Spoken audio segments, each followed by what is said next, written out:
हुकूमत ने रातों रात पेट्रोल की कीमत में 5 रुपये और डीजल की कीमत में 11 रुपये 37 पैसे फी लीटर जो है वो इजाफा कर दिया है। अब पेट्रोल की नई कीमत 272 रुपीज़ है और डीजल की नई कीमत 284 रुपये। अब अमेरिका में रहने वालों को मैं सिर्फ ये बता दूं कि अब 1 लीटर पेट्रोल जो है वो तकरीबन $1 का बन गया पाकिस्तान में। 1 लीटर पेट्रोल तकरीबन $1 का। ज़्यादातर आप में से लोग जो हैं वो तकरीबन, अगर मैं गलत नहीं, जो ईस्ट कोस्ट है वहाँ पर ज़रा थोड़ा सा मेरा ख्याल है कि न्यूयॉर्क वगैरह में तो और महंगा, लेकिन नॉर्मली $3 की 1 गैलन है।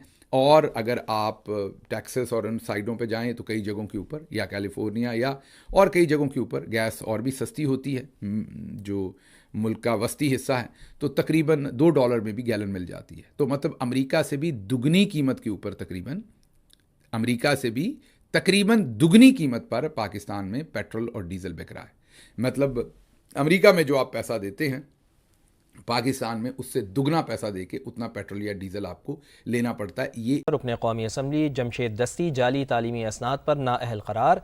इलेक्शन कमीशन ने नाअहली की 2 दरख्वास्तें मंजूर कर ली हैं। जमशेद दस्ती के खिलाफ स्पीकर कौमी असम्बली का रेफरेंस भी मंजूर। जमशेद दस्ती की नाअहली के बाद कौमी असम्बली की नशिस्त NA 175 मुजफ्फरगढ़ खाली करार दे दी गई है। इलेक्शन कमीशन ने जमशेद दस्ती के खिलाफ कानूनी कार्रवाई शुरू करने की हिदायत कर दी है। फैसले के मुताबिक जमशेद दस्ती आर्टिकल 62(1)D(F) और 63(1)P के तहत नाअहल करार पाए। आप लोगों ने बॉडी लेने से इनकार किया था? नहीं, 1 बाय 1 जो है ना, कॉल्स आती थी हमें पुलिस स्टेशन से, SP DSP साहब की और SHO साहब की इन्वेस्टिगेशन, जो उनकी एक क्राइटेरिया होता है। जी। तो उसके मुताबिक जो है ना, हमने फिर डिस्कशन भी की और उन्होंने मोबाइल पे सेपरेट से सबको कॉल की। ठीक है।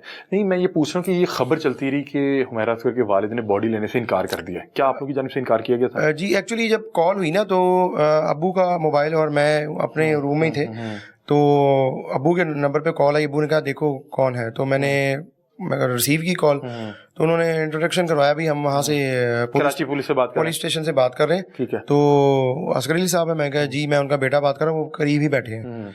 तो उससे पहले वालदा के नंबर पे कॉल आ चुकी थी। ठीक है। तो वालदा तो परेशान थी, जिसकी वजह से उन्होंने, मतलब वो तो बहुत रो रही थी, तो जिसकी वजह से उन्होंने वो यही कहते मेरे में तो हिम्मत नहीं है देखने की, वो जिस तरह बता रहे हैं कि बॉडी डिकम्पोज हो गई और बिल्कुल उसके ऊपर हालात नहीं है। तो फादर ने भी जो है ना, उन्होंने कहा कि मैं इस कंडीशन में कैसे जाऊं कि ना हमें अभी किसी चीज का पता है, ना कंफर्मेशन है, ना कोई अगर कोई DNA होता है या कोई ऐसा पोस्टमार्टम, वो तो हमें उस कंडीशन में कुछ इतना नहीं है।